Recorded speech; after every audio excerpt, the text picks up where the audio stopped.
この番組はご覧のスポンサーの提供でお送りします。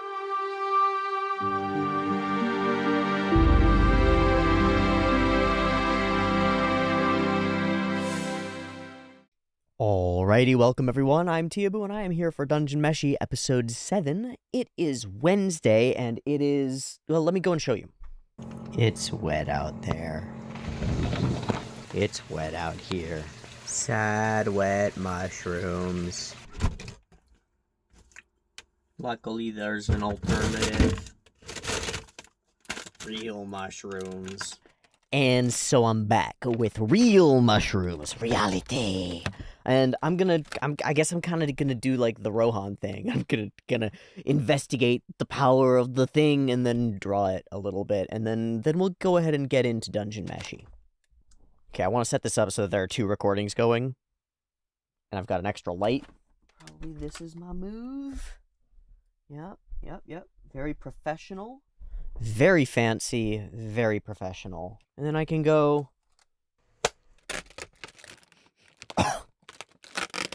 Smells like dirt and mushrooms.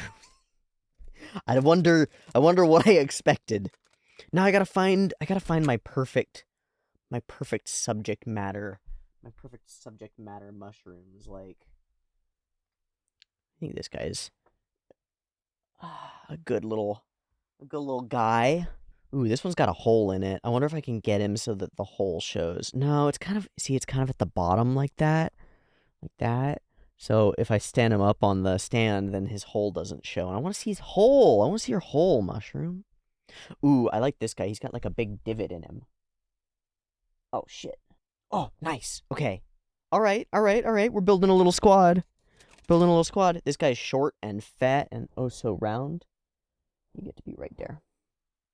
Yeah. Maybe one more? I don't really want to overdo it here.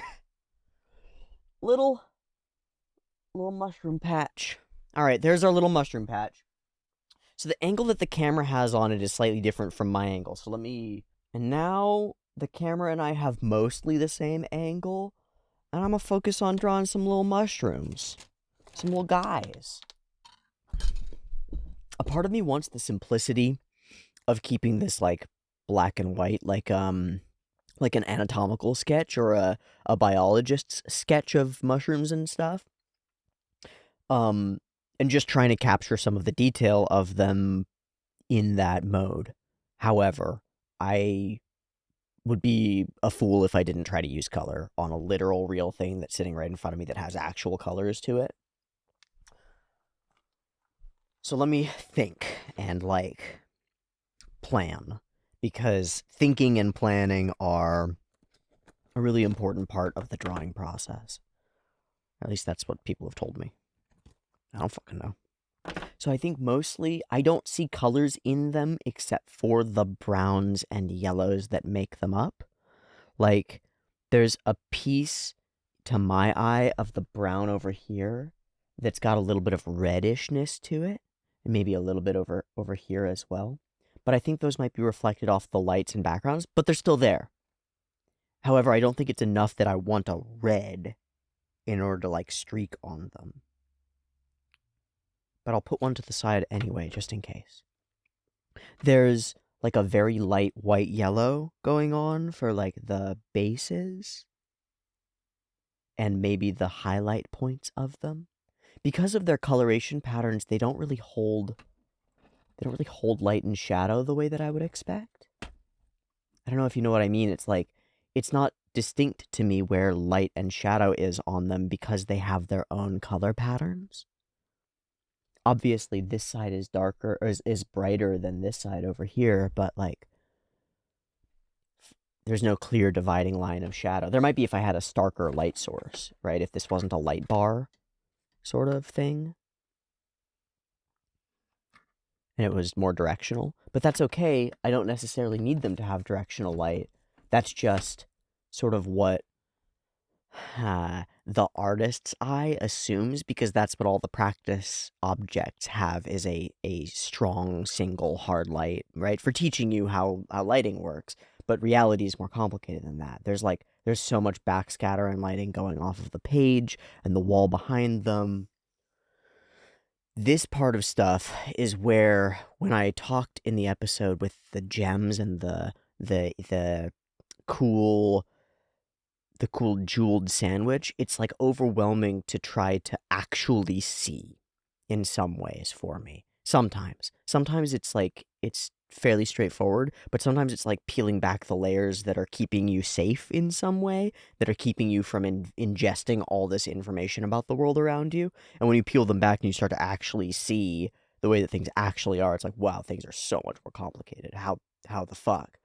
Like that mushroom, just a little thing, is not just lit, it's lit from like 3 different directions, and technically from every direction all the time, continuously by every reflection off of everything.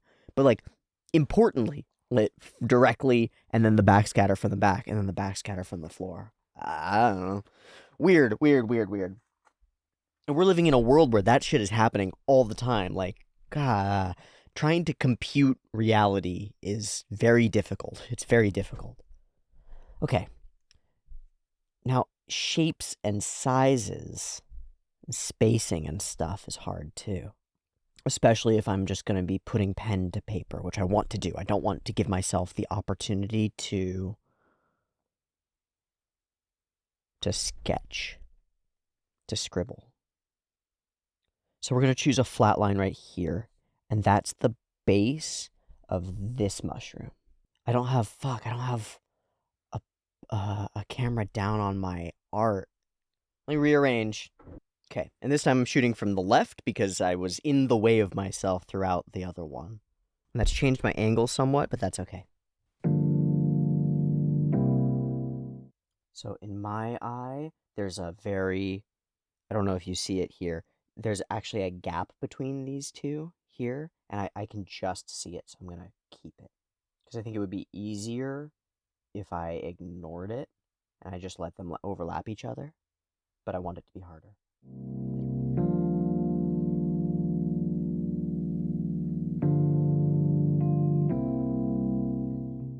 It's always been strange to me how seemingly arbitrary details,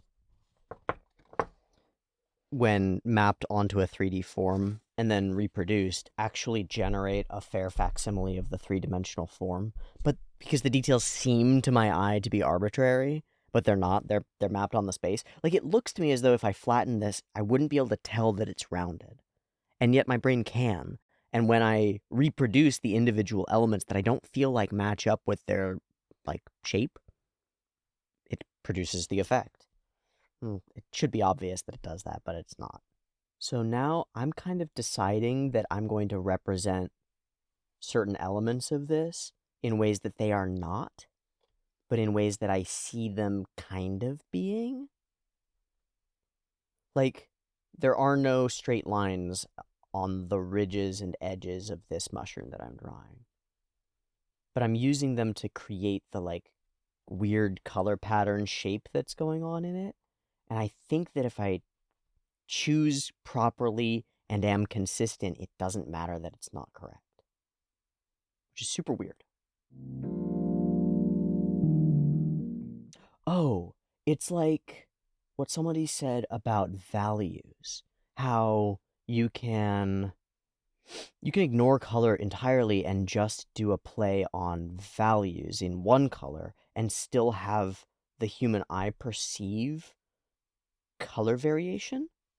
In this case, it's like you choose to carve the object out of lines, right? To carve it out of a particular material. And that's kind of what you're doing when you're choosing a format. Like these straight, simple hatch sharp line things that I'm doing, they're a form. They're a type of look. They're a material in 2D space. And once I've chosen to carve a thing out of it, the eye is like okay with that. It's like, okay, what are you going to carve? I don't care what the underlying is. I care what you carve. Huh. I don't know.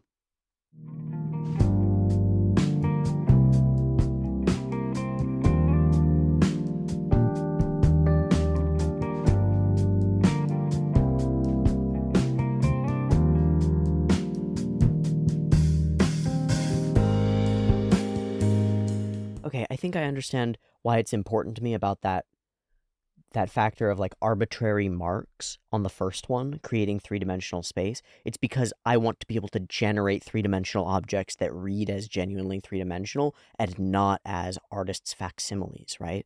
That ability to create arbitrary ripples in fabric or models in an object that's made of concrete or like variation in a bush, right?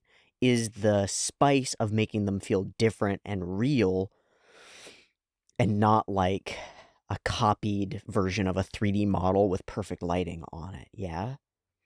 But it's only when I'm doing I don't have I haven't crossed this threshold in artistic ability where when I'm doing a study of a thing I can sort of see what's actually there and represent it on the paper, but when I'm generating it out of my mind, it's a blank. Like, what would be inside the space of the mushroom in order to make it feel three-dimensional? Or like if I'm trying to draw a rock face, how those rocks would actually be oriented on that face in a way that's like that's correct, that's real, how to construct that realistically doesn't exist in the brain, right? The fundament of it, either like the underlying construction of the thing or maybe an abstraction layer beyond that, the way that you want to perceive the thing is missing from my brain. I don't have that yet. And I think that's a matter of, maybe to bring it back to the Rohan idea, is reality, like studying the way things actually are, really looking at them.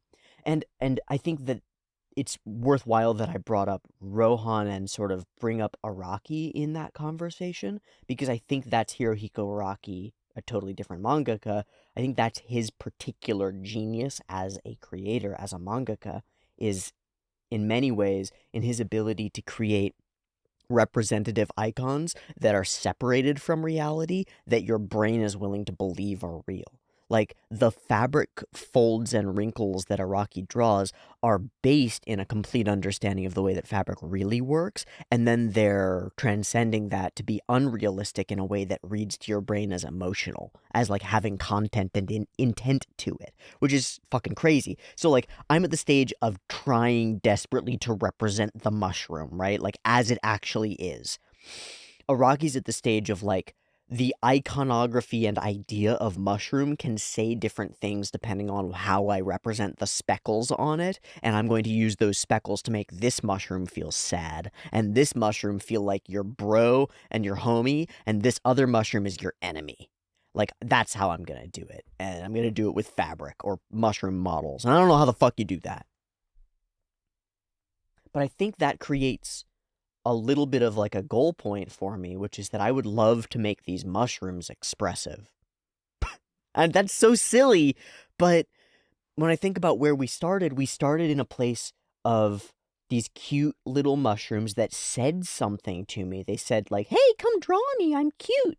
And that's pretty expressive. And even then, I was hoping, as I did the like repeat the drawing thing, maybe one thing that I'll end up drawing out of these mushrooms is like a comic. Maybe I'll draw them as little characters, right? Maybe they're a little squad of an adventuring party, and there's the tall mushroom and the thick mushroom, and like maybe that's where we'll go with this. And maybe it is. Maybe I'll need to do that. Oh, that angle is so off. That's not the angle of that. It's actually like this. Okay, I'm just gonna go like this. I'm gonna draw the whole rest of the mushroom this way. And ain't nobody gonna be able to stop me. No, sir. No way, no how. I probably should have done the closer mushroom first so that I'm less tired during it and I'm able to like focus on it more. So I'm just going to buckle down and like make my mind focus more.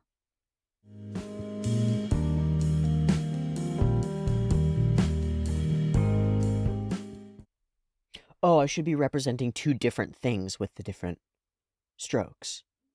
I should be using the straight lines to represent light or something like it, and I should be using the hard edges and hard lines to represent the actual shape of the mushroom.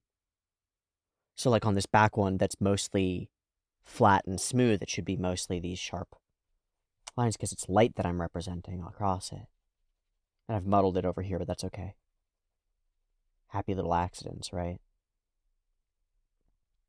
And then the same is over here. That's why I keep using these sharp lines on the the shaded side is because that's what my brain is trying to do. That doesn't actually exist. That was my brain trying to put in the, like, curve under the mushroom and make it dark when it doesn't actually exist. Fuck. It's so hard to draw what's actually there and not what you think is there.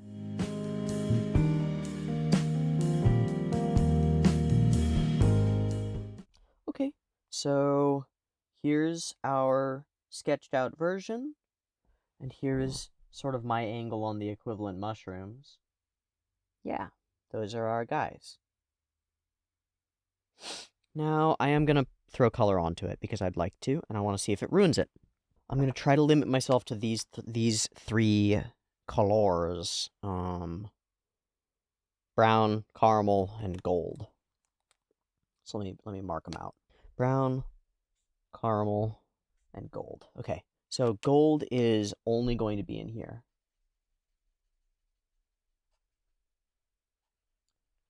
Actually, you know what? Gold is probably the base layer for the entire mushroom, all of them.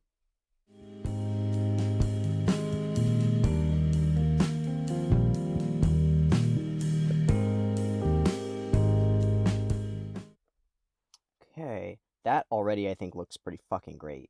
But we're not done by any stretch. I'm going to try to build onto that with the caramel. Okay, so I want this to differentiate the light portions of the brown mushrooms, but not perfectly.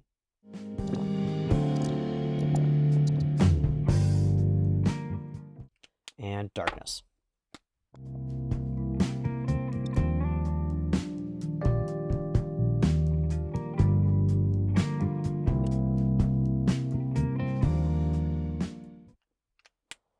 Oh.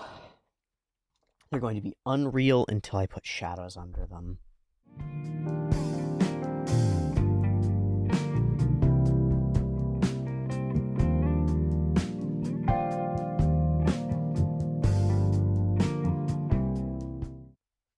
Okay. And then it's just like a little bit darker in the circle.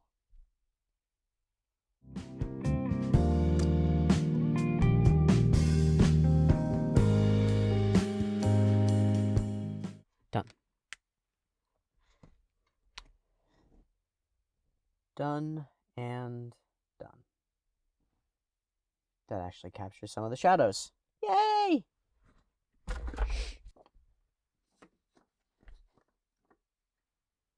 Beautiful. Kind of weird, but I'm pretty happy about it.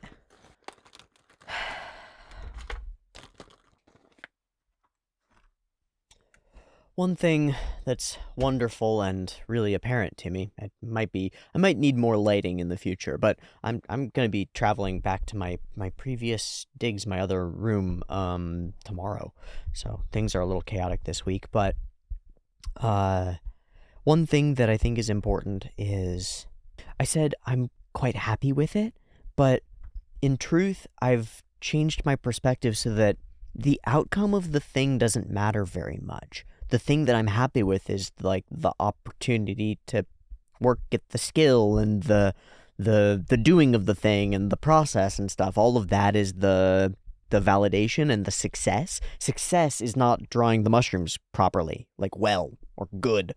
Success is trying. Success is putting in the effort and checking the box of having done the exercise today. Yeah? It's like, I don't need to succeed at lifting the weight. I need to try really hard. Actually, that's not even it, because, like, there's a success threshold on lifting the weight. It's that I don't need to succeed at lifting the weight. I need to go to the gym. Like, going there and doing the thing is the checkbox. Succeeding at it is irrelevant, right? Because I'm working to succeed on a broad time frame scale. Like, this is to feed into my life, my whole life as a person. Like, my maybe 80 years, if I'm lucky, of doing stuff. I want this morning to be one of 1,000 checkboxes that I checked that led me on a path that eventually leads to a place where I can draw the mushrooms right? Or gain the skill or whatever. But what comes out of my printer today is just going to be a memory in a year. It's just going to be a page in a stack of papers the same stack of papers that the mushrooms were sitting on when I actually drew this, that are the dozens and dozens and dozens and hundreds of drawings that I've done over the course of the years that I will have been doing this process. And like, the results of today are not that important. Not that important at all. The process of today, the fact that today happened, the fact that I tried in some way, that I manufactured an opportunity to try for myself, that's really important. As is tradition, I have no idea what's coming next in Dungeon Meshi, and I have no idea whether this this conversation here at the beginning has anything to do with the content that we're about to experience, but so often these exploratory paths that I find myself running down in the mornings before end up being the background and the place that the episode's content kind of lands and percolates and stuff. And so I'm really grateful for, similarly, the opportunity to share that with you, to share where I'm at going in, where I'm at in my process of developing this skill with myself, that I'm developing sort of in relation to Dungeon Meshi specifically because of this mushrooms task. I'm really grateful for the opportunity to share it with you, and I'm really excited to see what the fuck happens next and to incorporate it as a piece, another layer, another page, right? Someone else's set of memories that will now feed into and inform my understanding of everything. Well, that's pretty cool. This is a pretty cool thing that we do. A pretty cool thing that I get to do here in the morning. I'm pretty fucking grateful that I get to do it and be a simultaneous experiencer and creator of human experience. It's fucking cool. It's fucking crazy.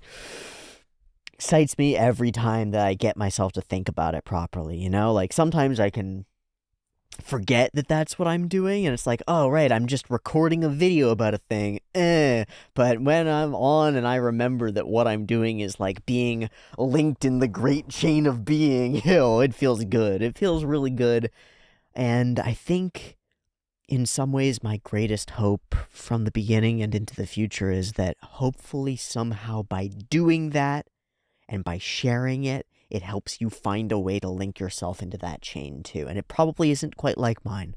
Like, I'm a weird person. I got my own weird orientations toward things. I have my special interests, you know? And they fulfill me. They make me feel like I'm linked into reality. Like I'm Senshi in the ecosystem. Like I'm able to constantly push a little bit intentionally on the cogs of the machine that's so much bigger than me, that I want to be running, that I believe in the purpose of. And it's that human project consciousness, thinking, creating, sharing machine, and I get to be a part of it, man. And that is the most fulfilling thing to me possible. And I don't know what might be that for you, but if I can somehow inspire you to it, inspire you to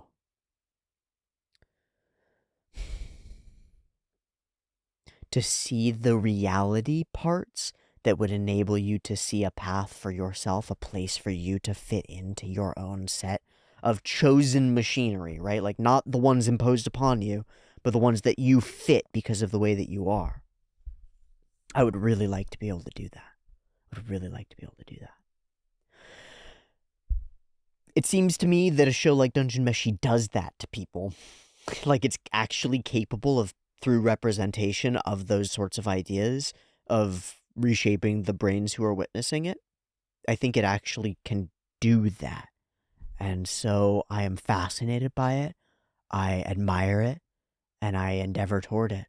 And at the same time, it's doing all of these things, and it's also really silly and goofy and fun and approachable. You know, it's not a psych textbook or a dialogue on the meaning of dreams or a meditation on the meaning of dreams written in incredibly dense prose by a German man 150 years ago. It's not like that, right? Like, it's entirely accessible and, like, obvious and right there, and it tastes good. It's like the medicine that is sugar itself. I love it. I love this fucking medium. It's so goddamn cool. And I love that humorous silliness can be the package for the most earth-shattering, brain-changing, purpose-building ideas. I love that shit so much. And I love that I get to be engaged with them, and in some ways, maybe, hopefully, potentially, a conduit for them. A piece of the machine that delivers those ideas potentially to you. And maybe that'll be an important thing to somebody. It's important to me right now. So, this has been a lot of blather. I hope it's an important blather. Every time that I, apologize for the blathers at the beginning, people are like, no, keep fucking doing that. Sometimes people come in, and usually it's, years after a video has been out for a while, and they go, why the fuck is this guy talking for an hour before he gets to the goddamn reaction? We were here for a reaction. Where's the reaction? But I'm gonna choose to listen to the voices that are like, hey man, I've been working on my own shit, and listening to your little blathers really helps me. It's like giving me the manna from heaven, the life water stuff that I need. Please give me more. I don't know where you're getting it. Can you tell me where the source is, please? And it's like, I don't know. It comes out of me when I watch anime. I think it's in the anime. That's my idea, is I want to point at this thing because I think it's there. I think it's in the art stuff. And so let's point at it, and let's look at it, and let's metabolize some of it, and engage with some of it, and consume some more of it, and see what comes out the other end. That sounds weird. That sounds like we're looking at poop. But that is actually how I've been thinking about things a lot, and it has to do with Dungeon Meshi, I'm certain of it. Is metabolism. During the Vinland Saga portion, I was thinking of it as alchemy, and I used the word alchemy a lot. Alchemy, right? Turning a thing lead into gold, turning a thing that's nothing into a thing that's whoa. But it's not quite alchemy. There's energy in the process, and there are other things going on. It's metabolism, right? It's like being a worm consuming dirt and pooping out life dirt. That's weird to say. The worm poop is great. It's awesome stuff. The stuff that worms eat before it's poop, not as awesome. What did the worm do to it? It metabolized it. It turned things into other things. It turned it into organic. It breathed life into the soil. I would love myself if I were a worm. To jump off a really funny, stupid meme. Would you love me if I were a worm? It's like, no. Romantically, that doesn't make any fucking sense, but as far as a representation of self, I am a useful but tiny element of a much greater ecosystem that is fundamentally necessary for the ecosystem's survival, although I myself am not. My population is, the people like me are, and I'm doing a process, and that process is intaking dirt and pooping out gold. Goddamn gold. And it is alchemy. It's alchemy happening inside the worm's guts, and I want to be a worm. I want to be a worm. An anime worm. A small part of the ecosystem. Yeah. I don't need to be an apex predator. I don't need to be on top of a food chain. It seems dangerous up there, and I don't like heights very much. I'd be much happier just being a worm and contributing quietly, simply under the surface. I don't know how well that'll actually shake up, but it's an idea that's been resonating with me. It's not exactly the kind of animal alter self that I thought I would be aligned with, but worms. Let's watch Dungeon Meshi episode 7, and I'll finally stop actually blathering here. We bounced around on a lot of ideas here in the beginning, and I don't know how to coagulate them into anything coherent. I hope that they've been enjoyable and semi-useful as a weird blob, and maybe they'll turn into something much more coherent as we process in relation to the show itself. So let's do that. I have Dungeon Meshi episode 7 up and ready to go. No idea what the title is, no idea what's coming. Incredibly excited. Our last episode focused on, we had two things. We had the freaking awesome paintings and the ability to get food from them, but you can't actually get food from them. And we had Chilchuck and his ongoing blood feud with Mimic Kind, which was incredible and really full of dynamic action animation stuff that was really neat, and just a very fun psychological exploration of what it feels like to be trapped in a room in a dungeon and with traps and stuff. And we got to see rogue stuff being roguey, and we got to see mimics be interesting, and then we got to eat them, and it was delicious. And the show confirms and continues to nail its fucking loop. So let's watch the next step in the loop. Episode 7 of Dungeon Meshi. I've got it up and ready to go. There'll be 2 versions, picture-in-picture in the description, timer on YouTube, early access on the Patreon, and a beep beep timer to count you down. Let's beep beep into the beep beeps. Beep beep timer to count you down.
See, there's the bard.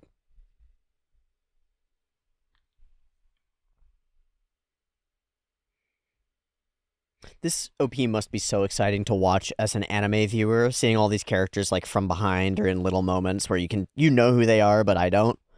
I know that the dark elf who somebody has sponsored in the beginning is in the OP, for example, in that boat sequence, but just from behind. Like I would have never known, but that person can recognize. Okay. Hey. Is this a person? Is this us?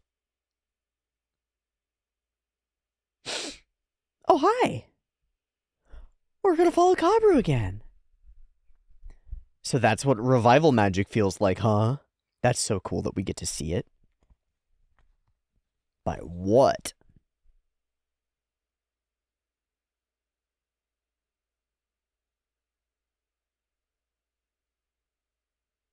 Are they gonna be hunting us?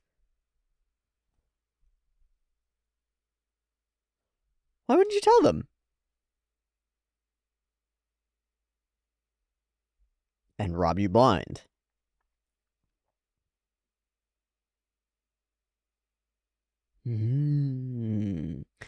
Oh, and helped us, but took all our money. So they're gonna hunt down Marcel, right?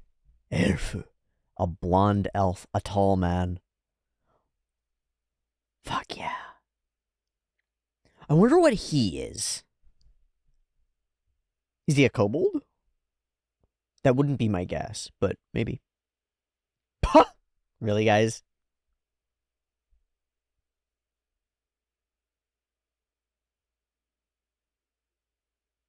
Yeah. Oh, okay. Okay. Corpse retrieval's a business. Oh! I'm in absolute shock. Blown the fuck out. Completely shocked.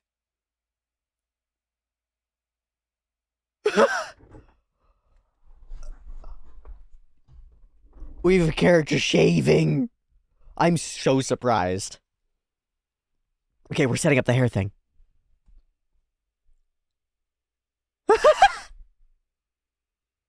Aww. No.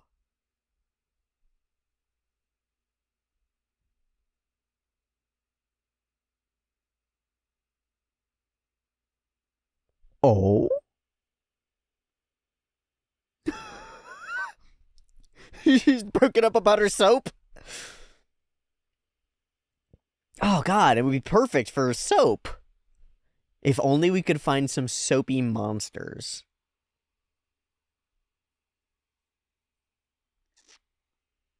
Whoa.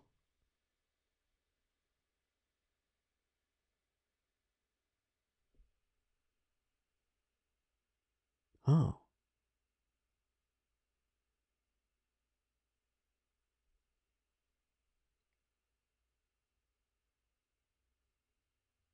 Oh, sick.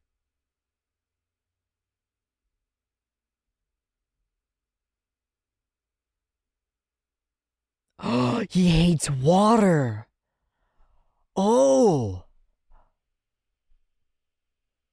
Is he hydrophobic? Not rabid, but, you know.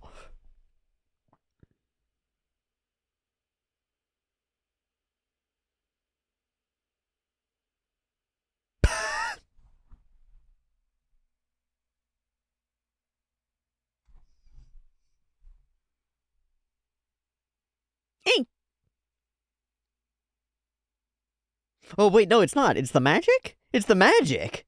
Oh. Weird.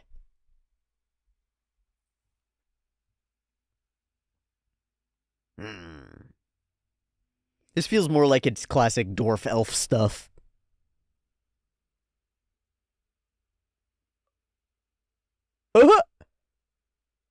He doesn't believe. Or maybe it's the beard.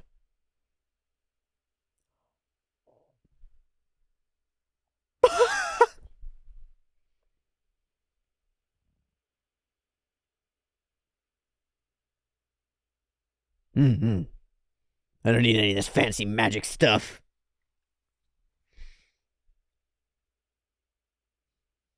Is he just gonna sink? I don't know. I don't know.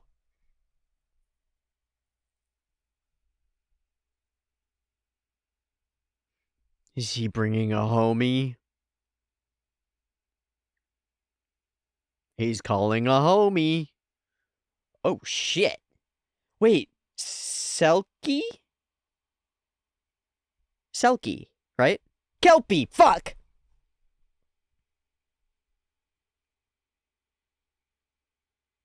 Holy shit!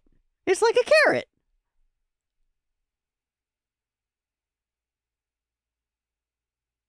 What a fucking homie!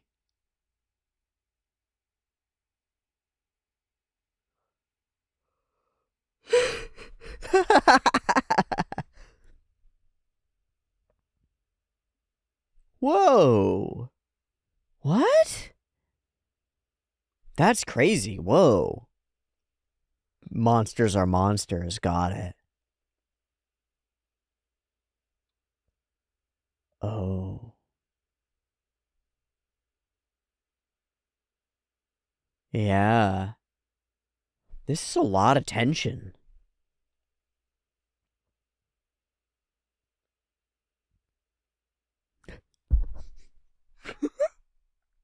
Did you really not understand?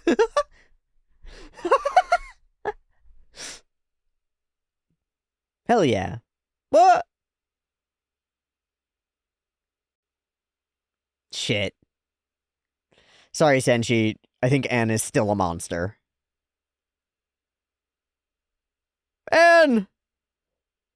Oh, what betrayal! Anne! We were friends! Maybe there's another one. No!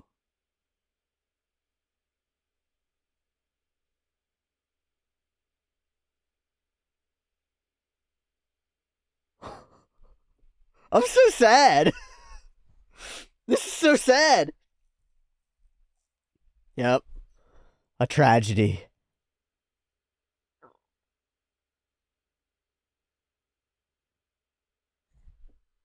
Mission compris.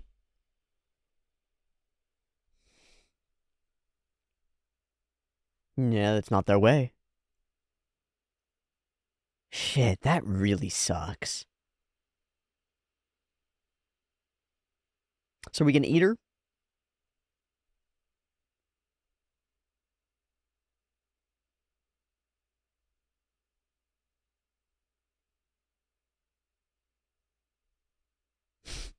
That was my thought.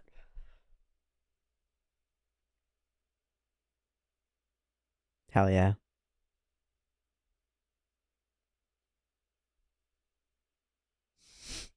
I feel weird about this one.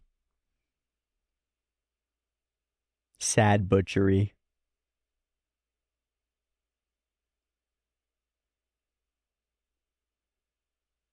Soap! Soap! He's gonna make some soap. And then burn down the credit institution. Let's go, it's Fight Club now!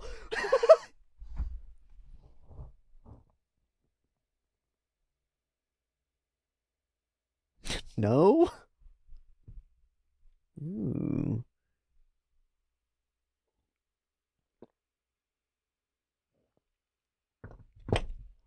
Oh, it's them again. Guys. Are we gonna make this a running gag? Oh, it is a kobold! Holy shit. They got ahead of them? Kelpie! Fuck, maybe not. Oh, it's a mermaid. Uh-oh. Oh shit, he just got brain whomped. Siren song? Something like that? God, fuck water. Absolutely fuck water levels.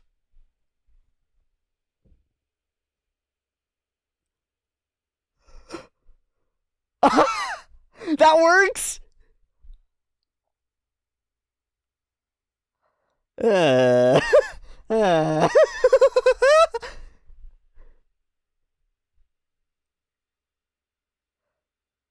Let's fucking go.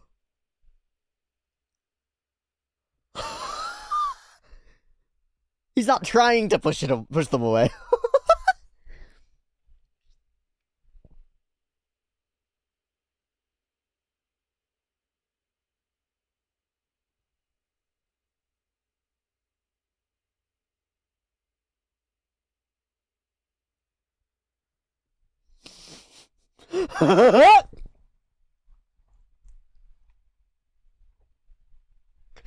Holy fuck, it's a big fish, though. It's a big fish, though. Yeah, where's the line? No, where's the line? And then there's the kelpie, which is like a mermaid and a... Yeah. I don't think it counts.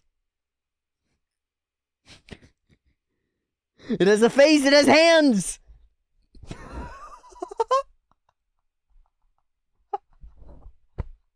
Why? Where's the logic, man? Where's the logic? No, it's about the feel. And similarly, so is the kelpie.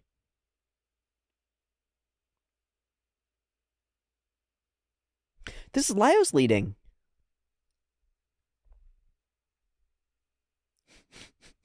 uh-huh. Uh-huh. And more edible.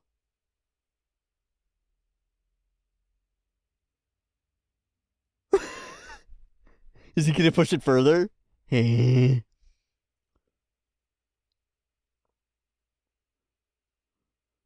this seems fine. I don't see random fishman parts.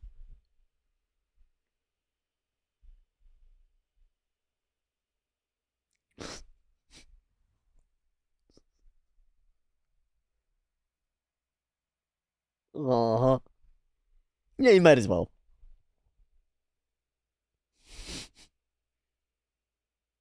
Just don't mention that there's fishman stuff in it. Please don't say that there's fishman stuff in it. Fishman eggs.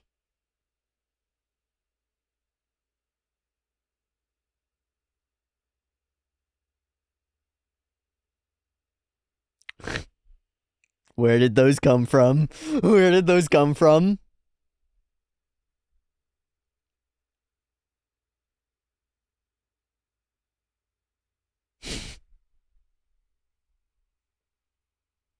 Why? Do you need to know how the sausage got made? Do you always need to know?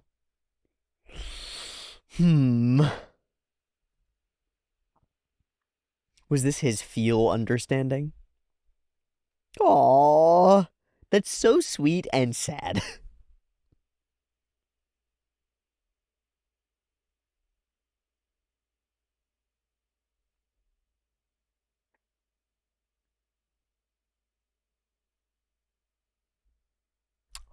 Aww.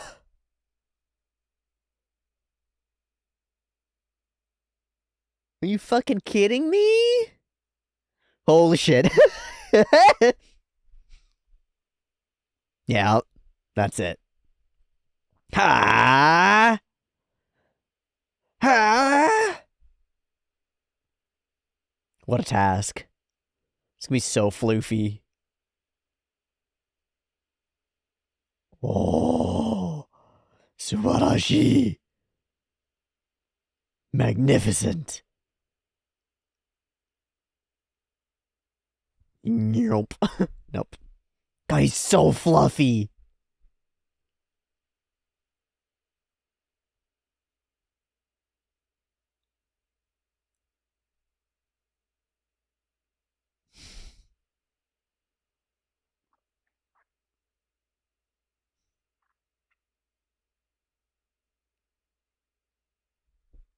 Mm-hmm.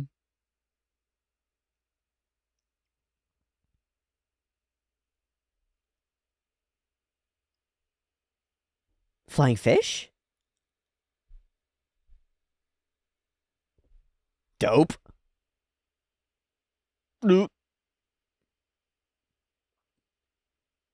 We dynamite fishing? We dynamite fishing, man.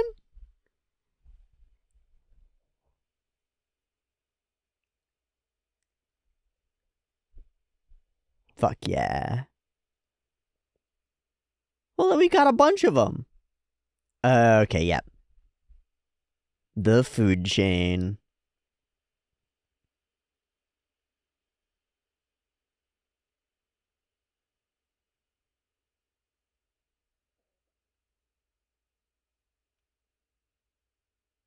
We've been upsetting the ecosystem.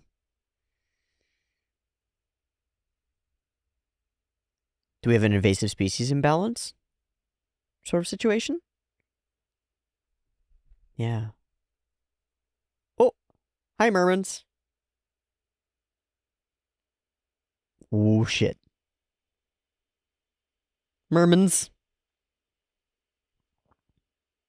Oh, shit. We have a K-shaped economy, guys. It's so silly. We got a big boy and a bunch of little guys. Because all the middle range is being wiped out. The middle class is being destroyed!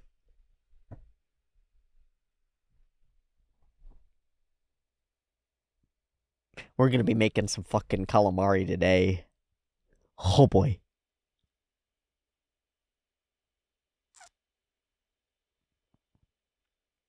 Fuck yeah. That's a boss monster!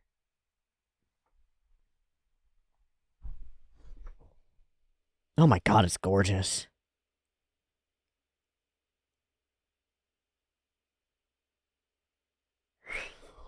That's been feed.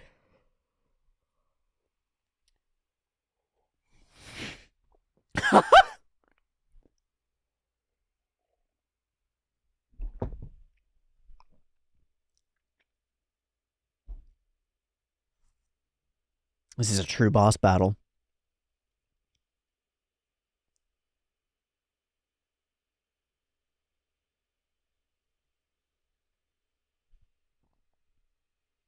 Whoa.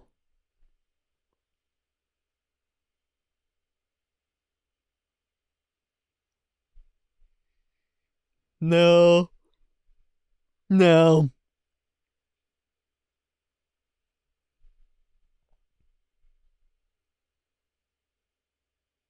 Shit. Need magic.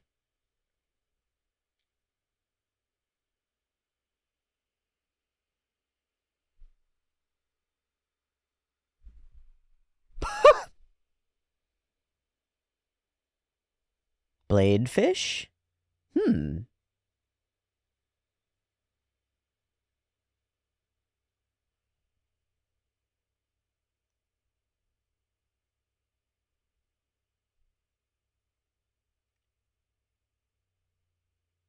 But not his first encounter with a squid.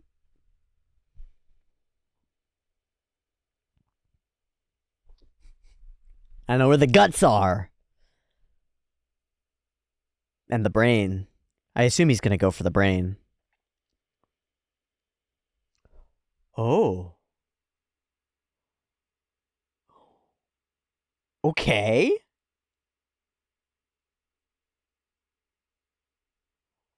Now its holes are exposed. Oh!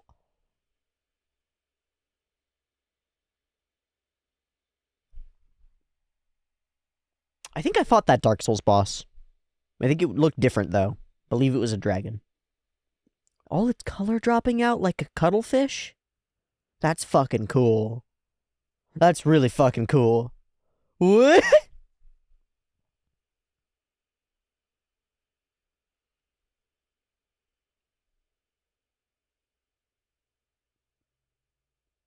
There's so much food.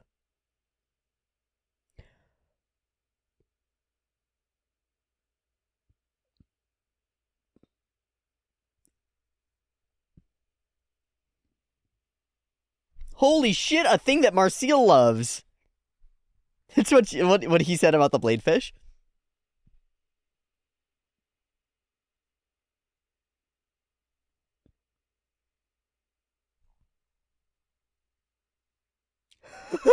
Yes, you did. Yes, you did. Oh my god, it's such a giant block. They're Legos! Yeah. No, oh my god. Yeah.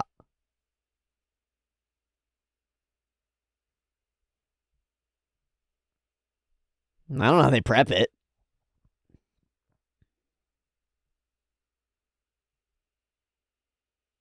Ah! Absolutely fuck that. Enormous parasites inside the thing? Nope. No, no, no. Do not slurp that like a giant noodle. Yeah. Yeah. If you eat fish.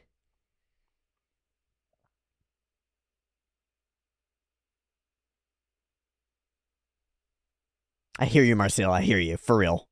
I'm not a fan of fishborne parasites either. They're gross. But this is more like a giant eel, honestly, and I can deal with eel. It looks like he's gonna skewer it and cook it like unagi. I fucking love the unagi cooking method. There's a beautiful set of documentaries on it. Um,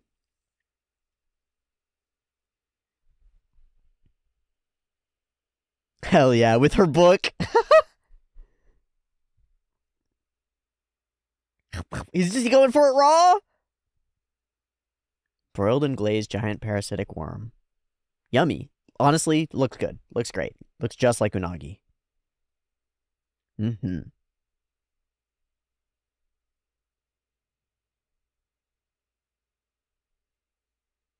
Dope.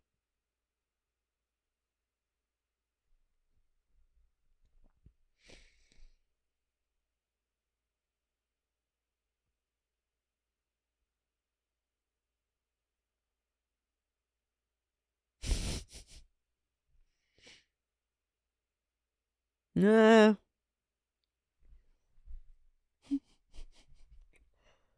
Hmm. Hmm. Returning to the...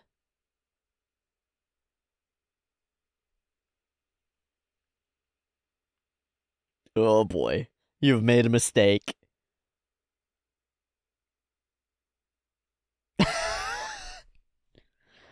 You ate the uncooked mystery worm, dude. Yay! A parasite inside the parasite. Fuck yeah. Oh, Anisakis. Excellent.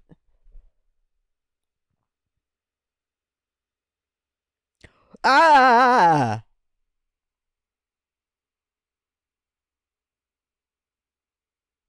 Yeah, fuck that.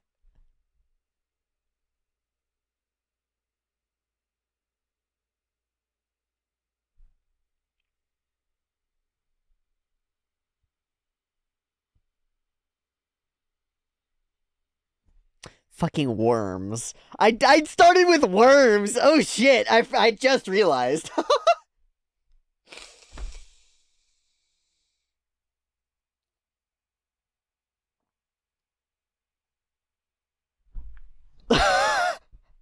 Oh shit, my beginning discussion is perfect.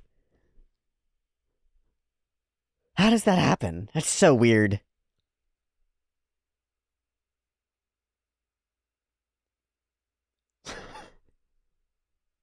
Oh, poor buddy. Just that one thing. Everything else he's still gonna try, though. Oh my god, it came back around to worms being a part of the ecosystem. That's so weird. I surprise myself like that all the time. Okay. This episode is fucking packed.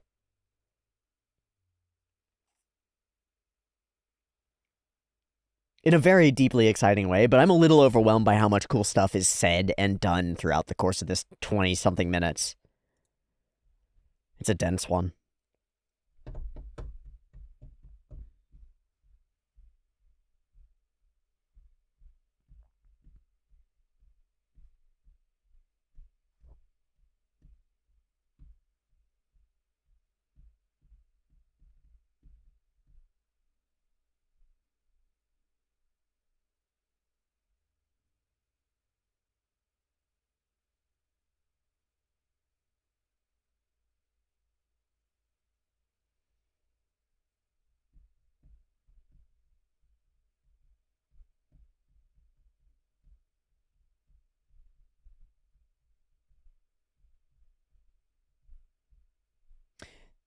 These drawings that are by Ryoko Kui, where I can actually see how she's using like Copic markers to create these scenes, are so helpful to me.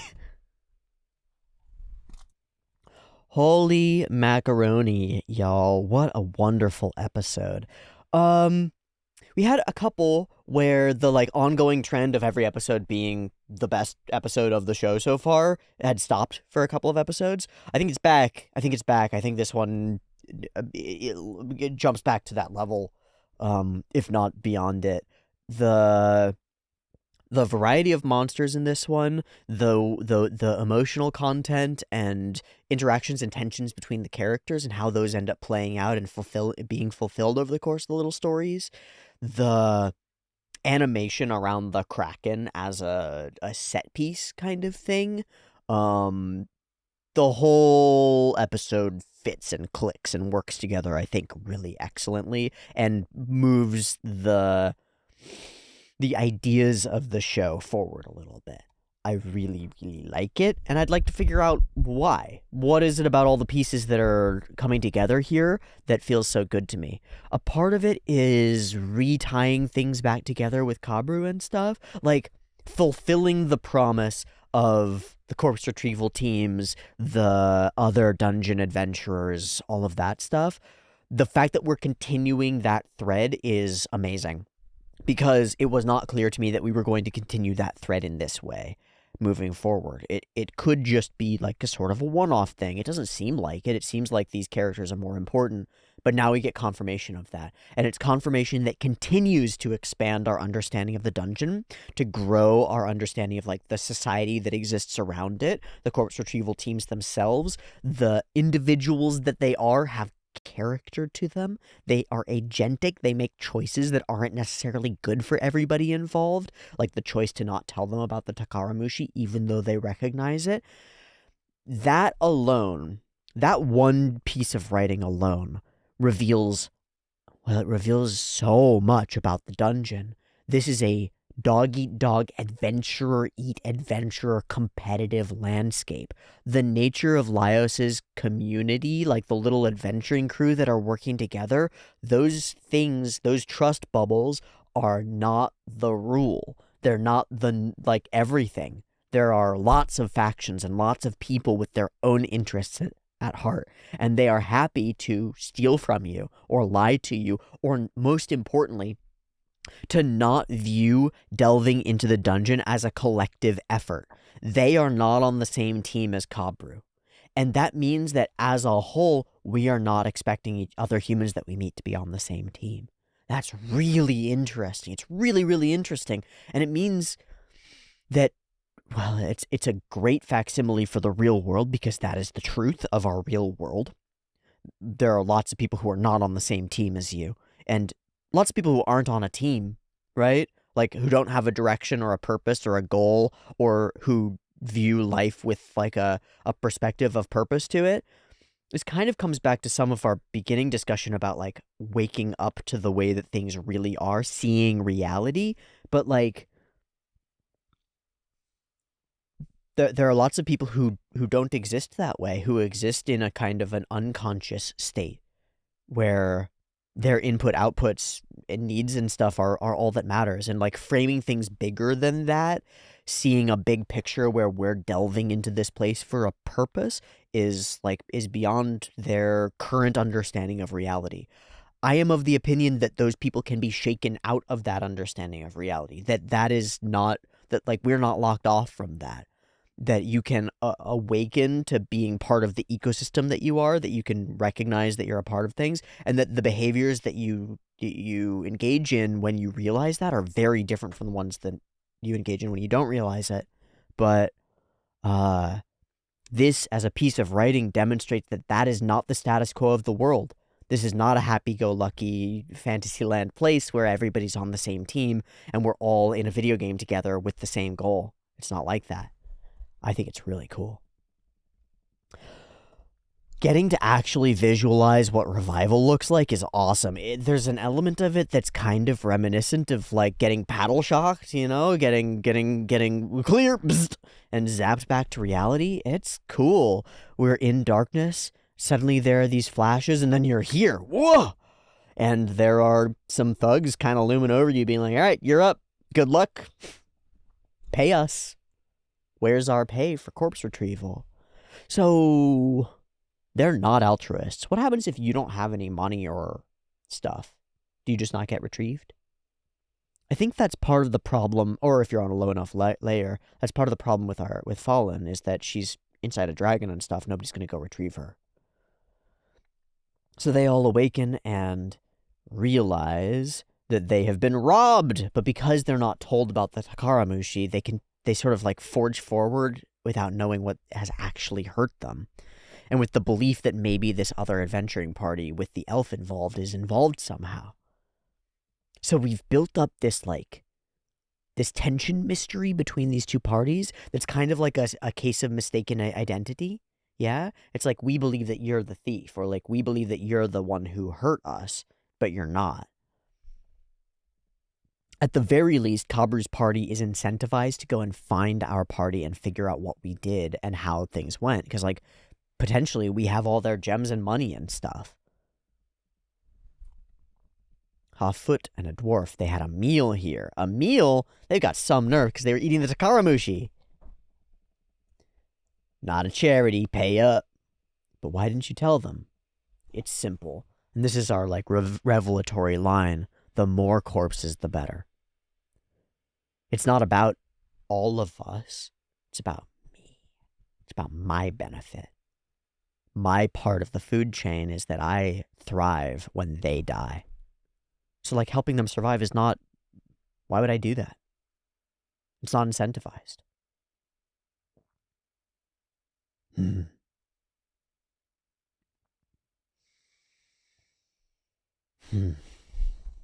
Okay, and we cut from there to a scene that so deeply shocks me. It shouldn't, in part because of the, like, very animal or very, like, physical, real, where it's about food, it's about eating, fundamental living things stuff.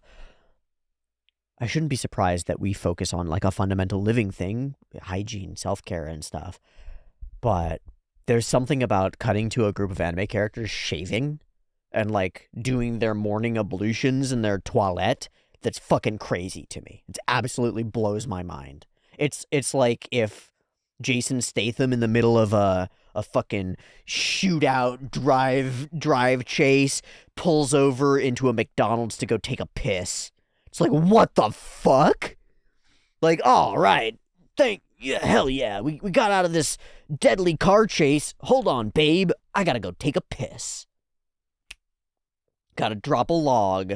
What? What?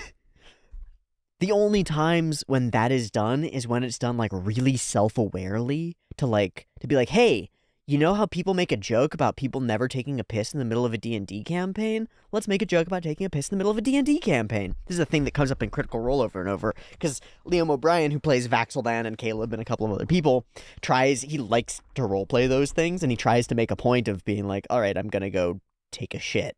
It's what I gotta do.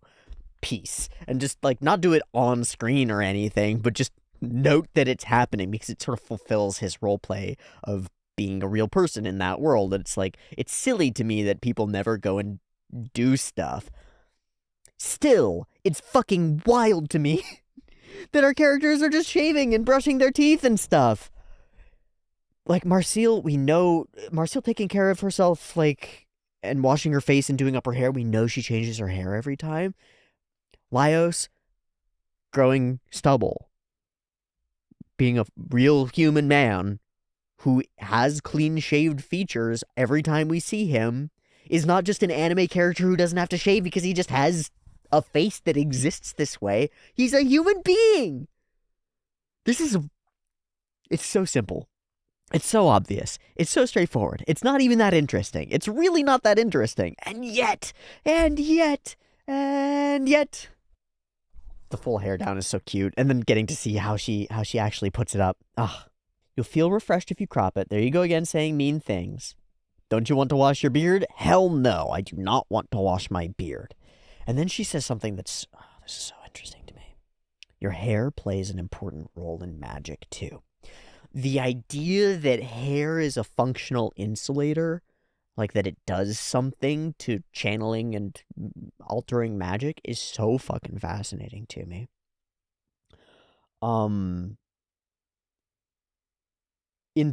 In part because I have questions about its purpose in reality.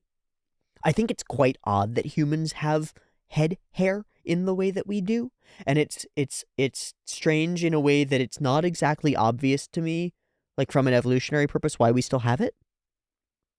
Or facial hair. It's like quite weird, I think. We've shed all of the rest of the long hair on our bodies, but we keep the stuff that's right around our most important organ. The organ that we have, like, layered in sheaths of protective tissue and bone and stuff.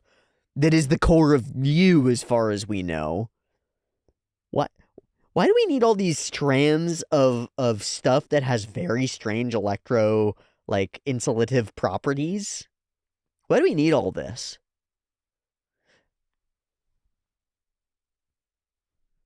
It's weird. I don't know. But then, like, we also treat it with certain ritualistic, like, expectations, and there's a tendency for monks to shave it off as a way of not being attached to the world, and I have to wonder if that actually changes your sensory perception of reality in some way. Like, clearly it does, because your scalp is exposed to the world, right? But does that do anything to the underlying brain matter? No idea. No idea. Zero evidence in any direction to support that it would. Zero evidence on the order of magical thinking ridiculousness. Like, there is no evidence, no research on this. I have no idea. But I would love to put people through a set of tests that determine the relative function of their right and left sides of their brain, and then shave half of their head and put them through the same tests.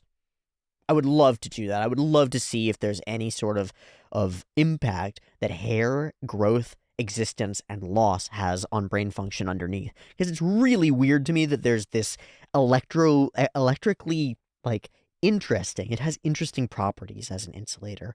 Right next to our most potently electrically charged thing. That's weird. It's very strange.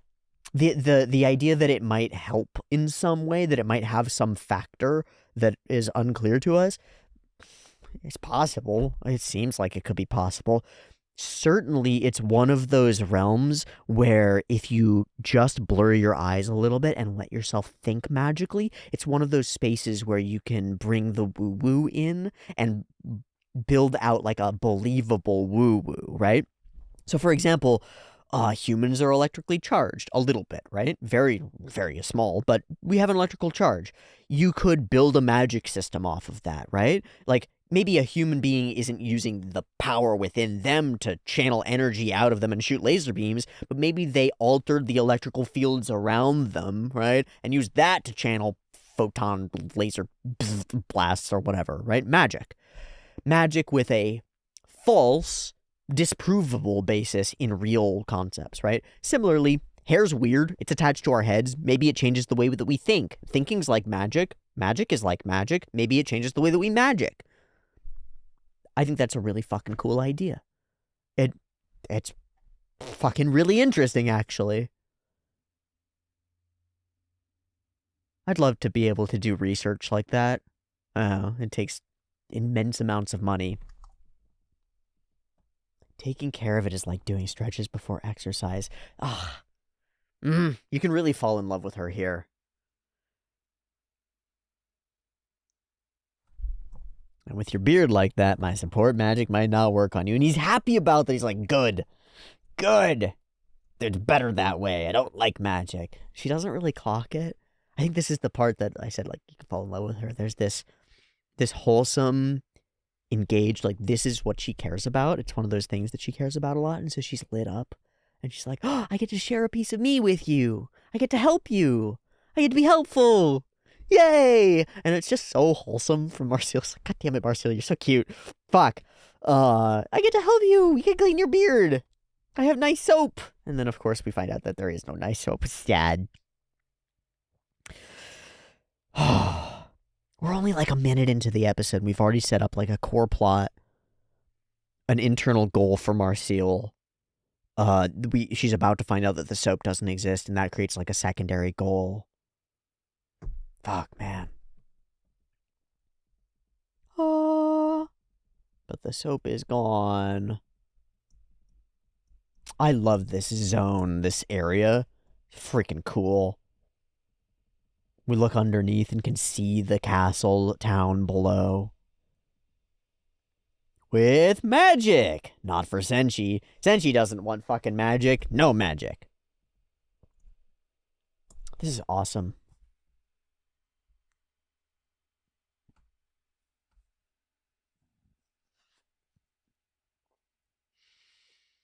Part of my joy in this show is just getting to visualize simple magic. Getting to see things that otherwise generally only exist in words. It's cool. No! Okay. So he's actually reacting to the magic part, not the water part. Holy shit, Senshi. So we get this back and forth that expands on the conversation earlier and reveals some of my mistakes in that conversation, like misunderstandings of Senshi. Because previously, we talked around her starting a fire thing and Senshi's, like, the friction element of it. And there are elements of that conversation and that discussion that I had that I very much still agree with. And there are elements that are obviously not exactly what Senshi meant, really. I just want to note that. We get a much more clear-cut version here. Why do you hate magic so much? Your people are too casual when using it. It's something that I don't understand. And it's kind of, in this sense, it's less like ideological, kind of, and more of a cultural difference, yeah? That's the feeling that I get. You might actually like it. And he begins to sink. His beard doth not work. It's an insulator. Yep, gross. No worries. I'll do this. Oh, she's so dope. It's so deeply fucking sad because this is really cool. And I really wanted to believe that Senshi has this, like, friend monster in the ecosystem like he does with the golems. But the golems are different. They're not really monsters in the same way. This is a monster. And in weird sense, it means that it's a creature that feeds on people. That's kind of definitionally what it means.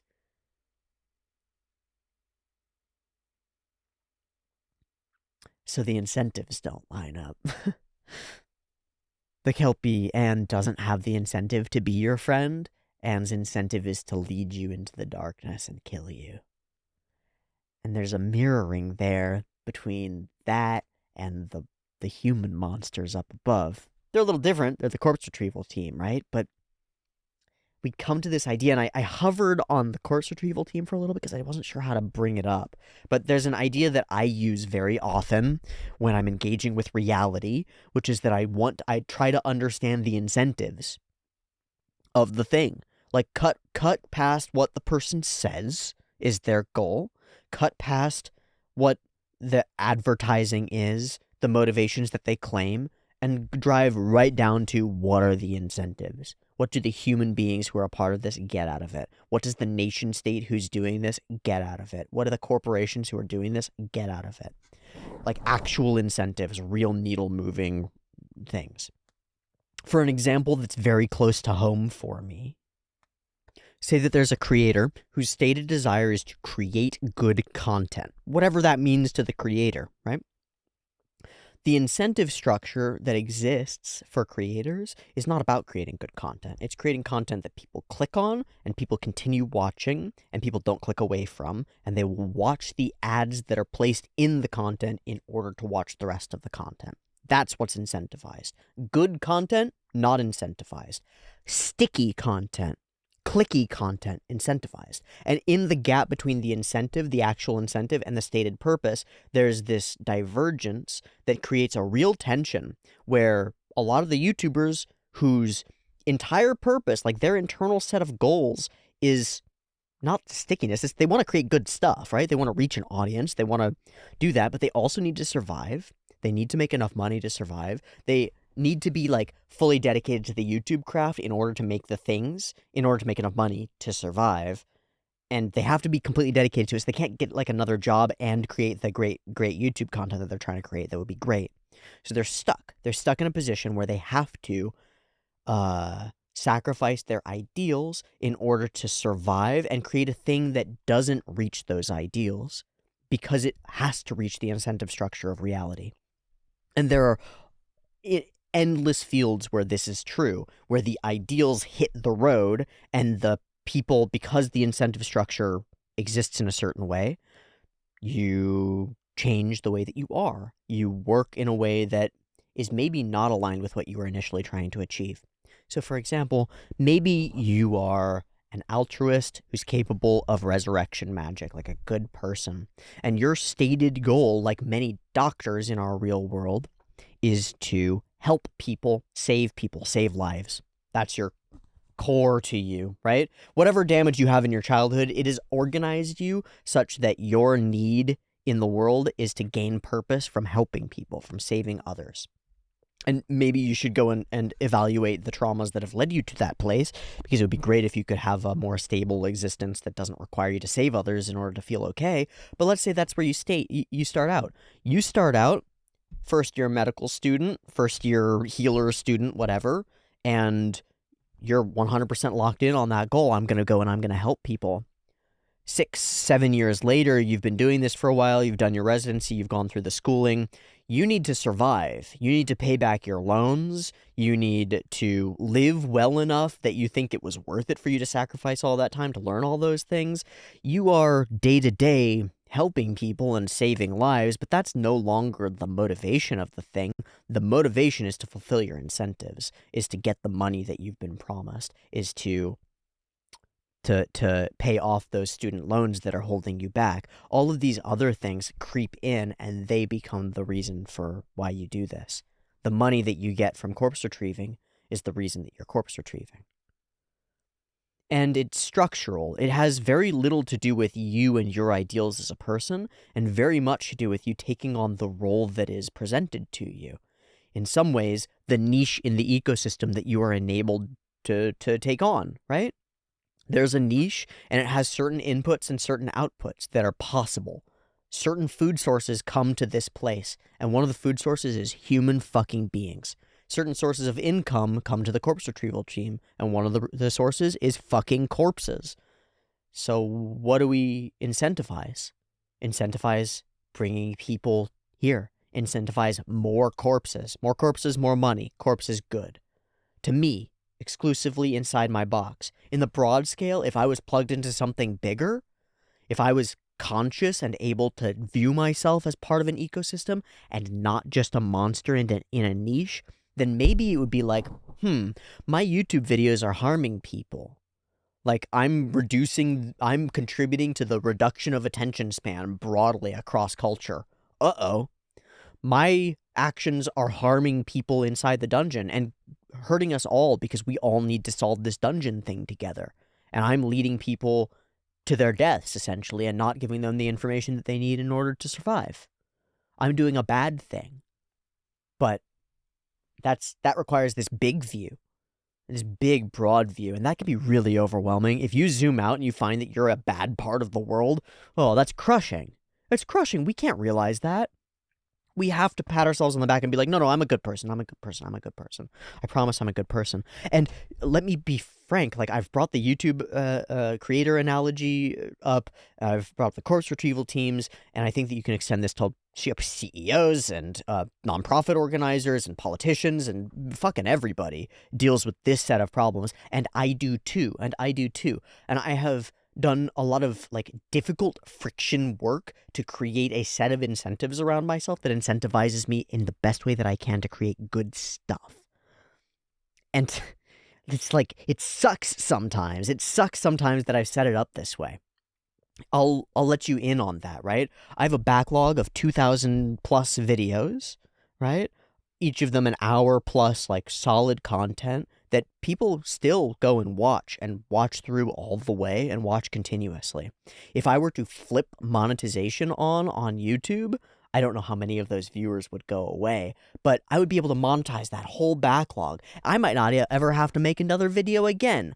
I don't want that. I want to make more videos. I don't want to be able to survive off of a backlog of content that I made 5 years ago. I want to force myself to keep making the craft. So my structure is early access, not a paywall with everything behind it, not advertising on top of it, right?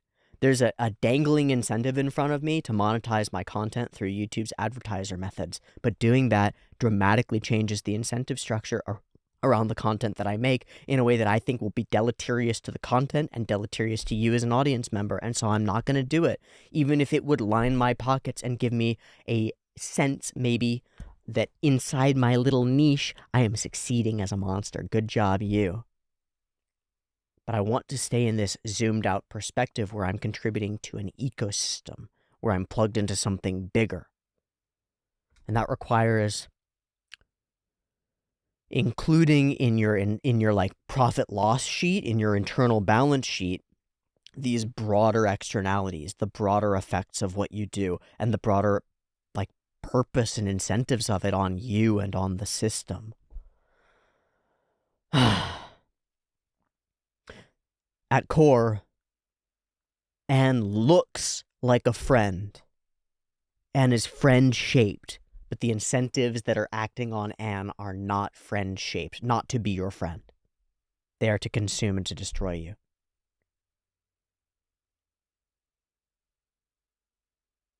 you.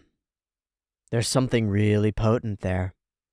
And on the other side of it, there's such a deep betrayal and sadness there.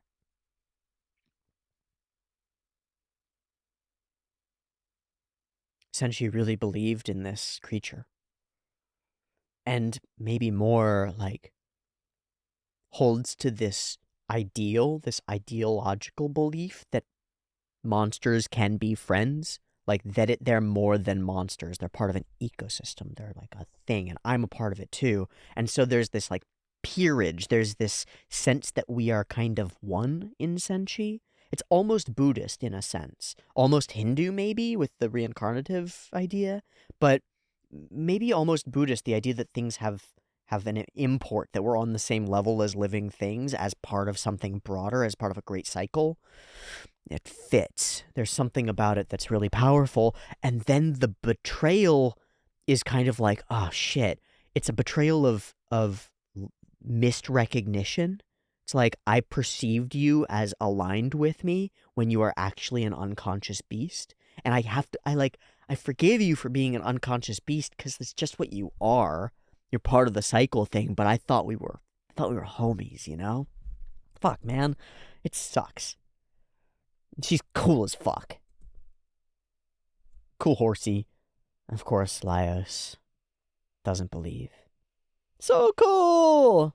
I wonder what exactly this is. I don't know. I feel like this is an exact reference to something, but I don't know. Guts to make it float. He's right, though. Kelpies make you lower your guard and entice you into the water. And I think that is the actual lore about kelpies as horse things. Fuck. You can never know what's going on in a monster's mind. He thinks quick and he acts fast.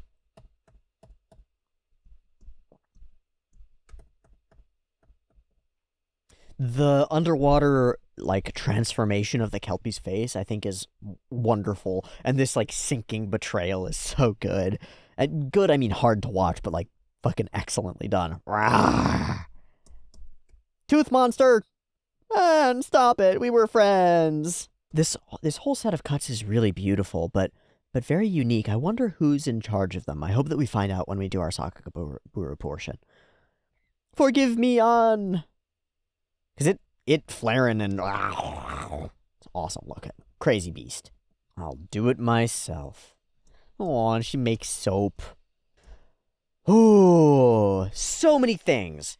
Mermaids, kelpies, and sirens. I guess the mermaids are mermaids, but... And siren songs. All in one. Dangerous fucking place. Absolutely fuck water levels. And then the way that you get over the mermaid song is by just singing the song badly. But Laios doesn't seem to realize that he's doing that. He just seems to be trying to sing along with them. It's very silly. That's very silly. I love it. I love that they just get pissed about it. They're just like, oh, okay, I guess we're not going to sing anymore.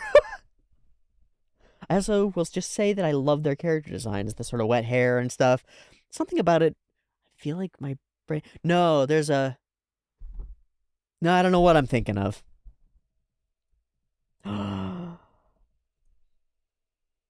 God, this scene is so fucking good. We find the adventurers, he turns it over, we just do this slow zoom, and then Chiltrek slaps him. It's so fucking good. Because here in episode 7, I'm doing the same thing. I'm like, is that edible? What does it taste like? Wonderful. Absolutely wonderful. So what is the line between a demi-human thing we can eat and a thing we can't eat?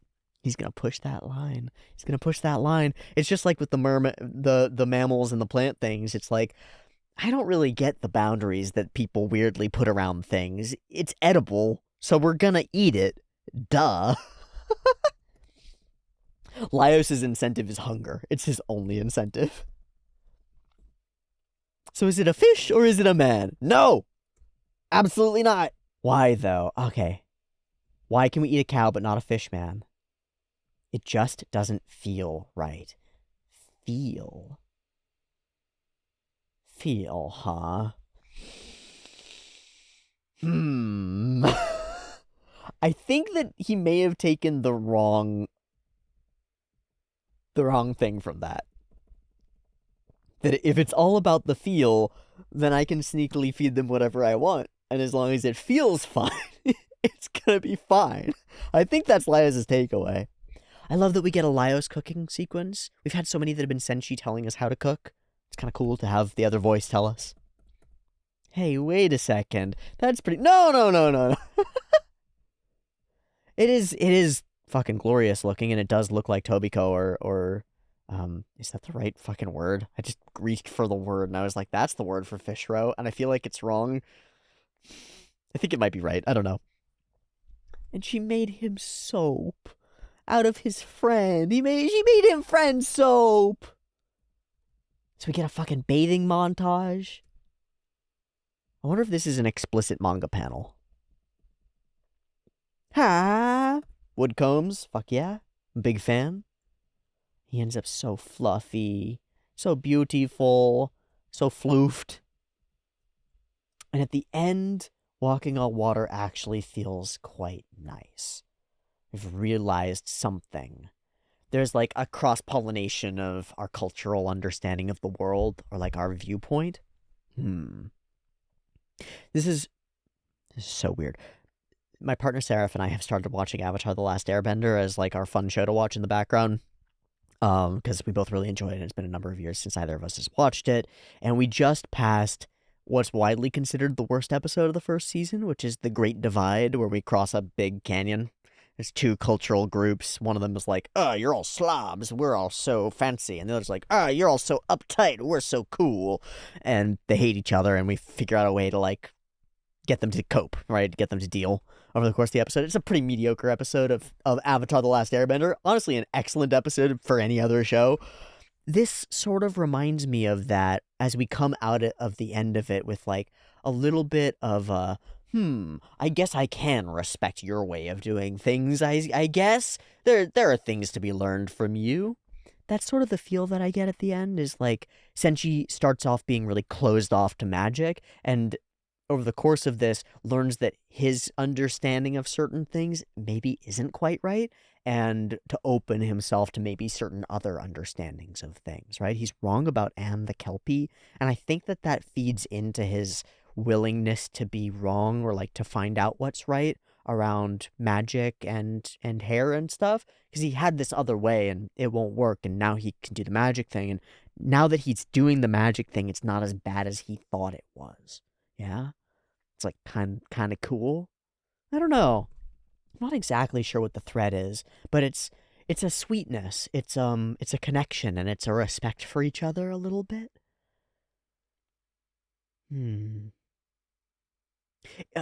It's like, I guess you do have something to bring to the table. Yeah? Like, I was rejecting your way because I thought it wasn't useful, but it actually is useful sometimes, and I need to be more careful about that in the future. Some soap got into my eye, so emotions around Anne, yeah.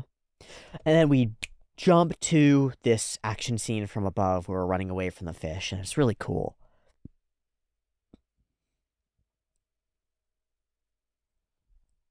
So that was the vast majority of our episode, 15 and a half minutes out of our 26.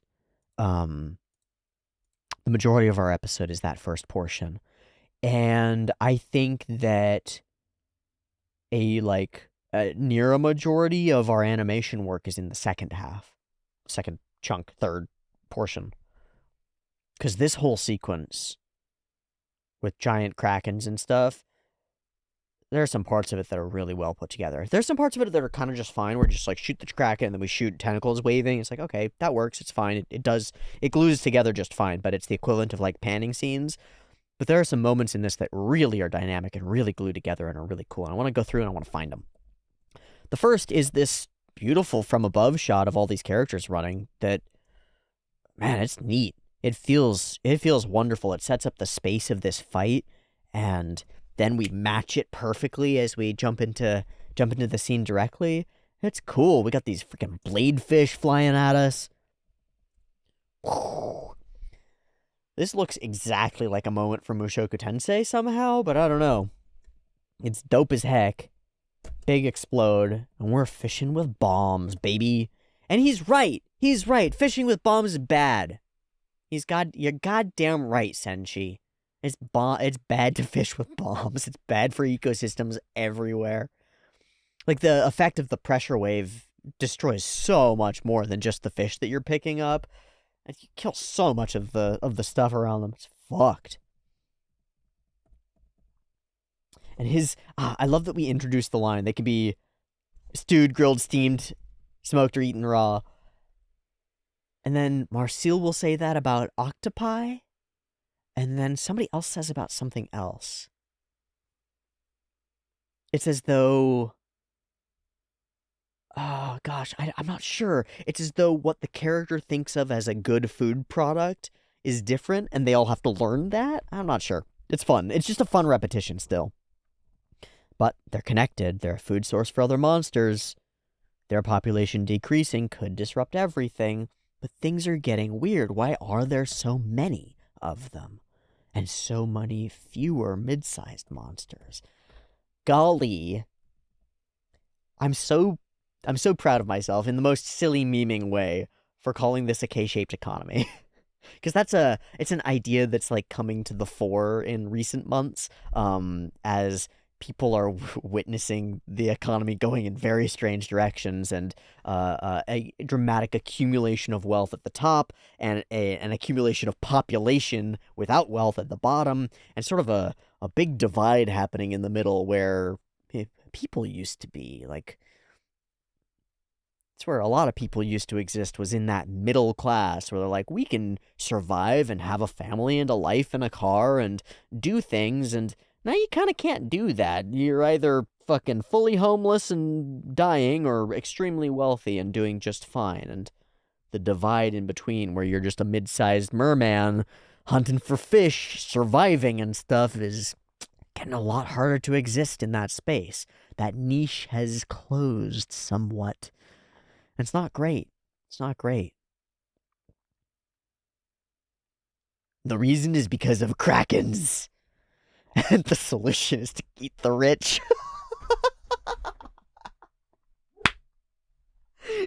That is the explicit solution in the text, is to kill and eat the monster, the big boy. Gosh, I love the shadow growth. That's cool looking. Boom! There are a couple of really great scenes that set up the size and scale of the Kraken. Woof. And then this moment where the water whooshes by. Yeah. I really like this cut. This reminds me a lot of Little Witch. It's gorgeous. Big scale stuff. And then we wipe with water, which helps jump to here. A squid? An octopus? It's a Kraken! And he's been growing. Oh, we use this angle again. Fuck yeah. Scramble tentacles, scramble tentacles, scramble tentacles. I think we probably reuse those scramble tentacles later. I love how in every fight there's a puzzle to be solved. There's a challenge to overcome. Not just the fight itself, do enough damage, hit it till group up and hit it till it dies. But like, how do we overcome this giant monster that we can't damage? With knowledge. With knowledge. With knowledge. Oh, and with working together and respecting each other's skills. Respecting her capacity with magic, and using the magic that she used, using it intelligently and thinking outside the box with it. Senshi does. The person who was initially against the water walk spell. Oh, okay. Yeah.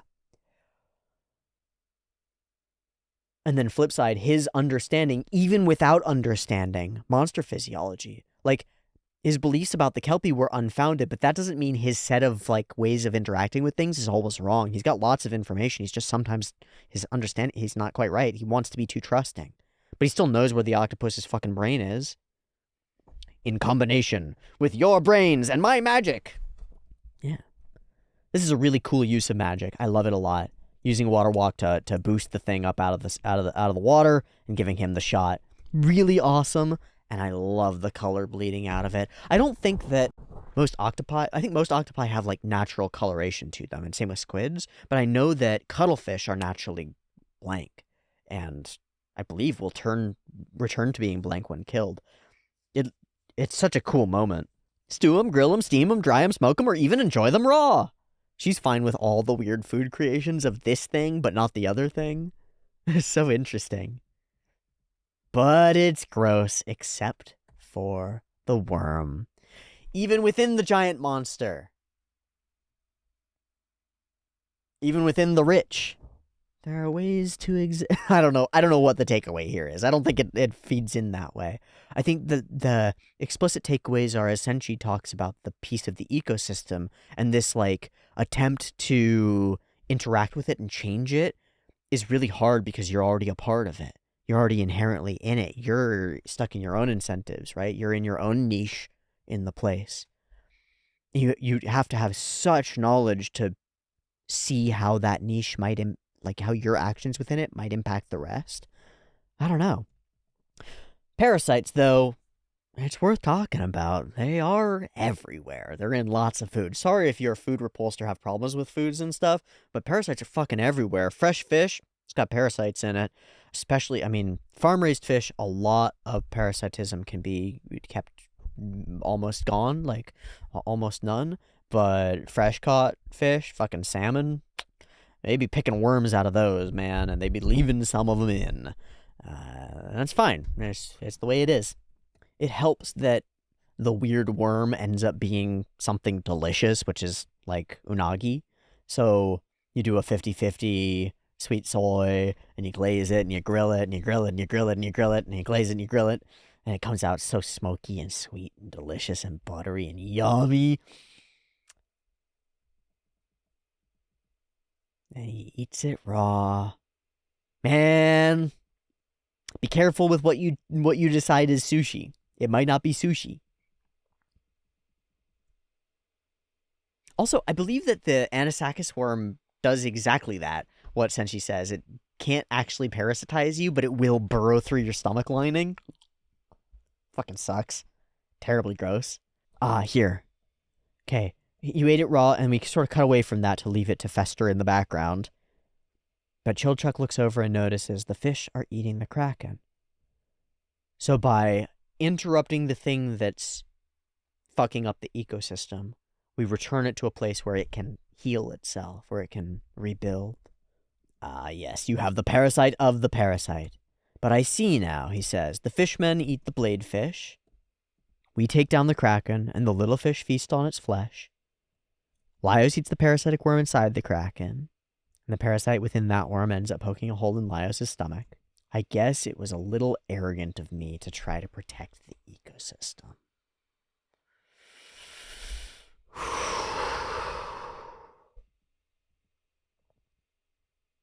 Right from the start, we were already a part of the dungeon's circle of life, not separate from it. Already a part of it. And yet at the same time, while I love this because yes, it's arrogant to try to consciously change it. However, just by being a part of it, everything that you do is changing it. And I think that means that if you can be conscious and conscious of the arrogance of doing so, if you can be conscious of as much of it as possible, you can alter your actions in such a way that they contribute to the best of your ability. There is, I mean, it's like, yes, you are being arrogant to try to protect the whole thing. It's crazy. It's so much bigger than you. But to plug into it and be a part of it is a piece of keeping it going, is a piece of protecting it. It's necessary. You're not protecting it by like shielding it from outside threats, but by willingly engaging yourself into it and sort of like sacrificing yourself to it. And I don't mean sacrificing yourself, like killing yourself or anything like that. I don't mean like harming yourself for it, but by like giving yourself over to be a part of it, and wholeheartedly so. To be the worm. A little bit. Humble, having a tiny impact, but one that's necessary, one that's important. Because the metabolic process that you're doing, the tiny little process that you're doing, contributes and spirals outward and creates something that feeds the next layer and feeds the next layer and feeds the next layer until it becomes something large that falls that feeds the bottom layer. Right from the start, we were already a part of the dungeon circle of life. I don't know if there's been a more perfect line in Dungeon Meshi yet. Right from the start, we were already a part of the dungeon's circle of life. It's just becoming aware of that changes. Oh, puppies be barking. That was fucking awesome. I want to go see Sakagaburu for the episode. Let's go Sakagaburu. I'll make sure that we've got the from above shots in here. We've got that one. We've got that one.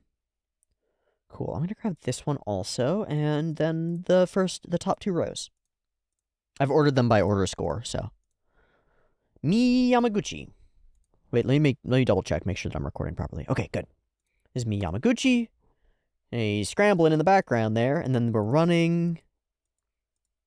Okay. Chi Ching La. Lai? Sorry. Ah, the big burst of tentacles. They're gorgeous. They look great.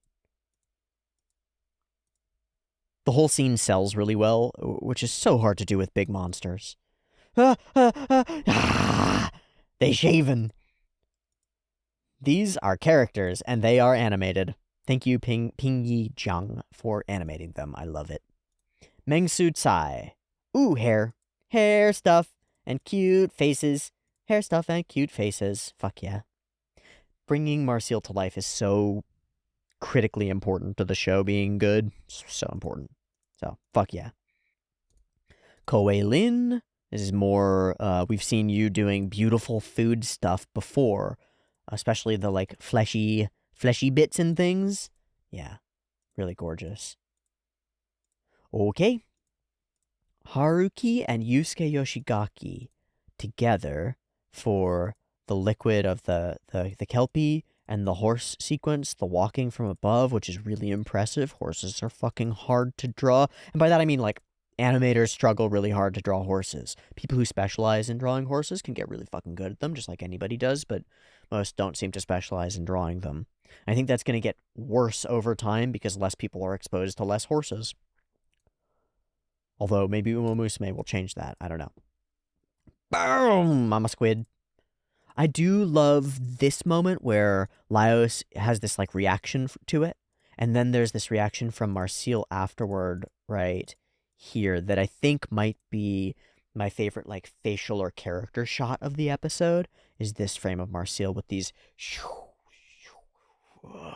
And the expression as she opens her eyes and mouth and looks up is one of perfect awe that really sells the size of the Kraken as it bursts through. Everything else around the scene helps a lot, but it's that expression that I think really sells it. Okay, we got 4 people here. Satake, Honda, Miki, and Mono. So this is going to be a sequence where we get dragged into deep waters by the kelpie and then fight it. So let's break it down. We got until 9.5 is Yoshitaka Mono with Honda correcting. And we get that rope throw, jump. And we're down. We've hit that point. So now we're at 9.5 to 25.3. And this is Tatsuya Miki. And that's the transformation of the face as well. Rawr. I want to explore that really quickly. Damn, that's tough. Because this is a Hiroaka cut, but there are a bunch of chunks by Miki in it, but they're mixed through, so it doesn't really align with what I'm looking for. Okay, that's fine. If anybody has, like, an idea of Tatsuya Miki as an animator that's, like, cohesive, I'd love that. I'm not able to find that right now. I feel like there's some real familiarity here, but I just can't place it. And then from 25 till end, so that's right here, until the end of the sequence. This is the battle portion, and then the stabbing, and the rearing back is Hideyuki Satake with Honda correction. It's a wonderful set of cuts. It's really impressive. Okay. From above, and then fighting Bladefish. That's wonderful. But it's artist unknown. Okay, next one is Sushio with Kanata light flares. We got tentacular tentacles, bouncing the guy back and forth. It's sort of the silliness. Spring, boing, shing. Wow, okay. This is Sushio? I wouldn't have clocked this as Sushio. Maybe this portion, and the silliness of the bouncing it back and forth. Huh, okay. Shimon Dohi and Sho Oi. Also Kanata light flares. Is the big attack sequence boosted up above, and then it's really spatially incredible as he begins to run with it.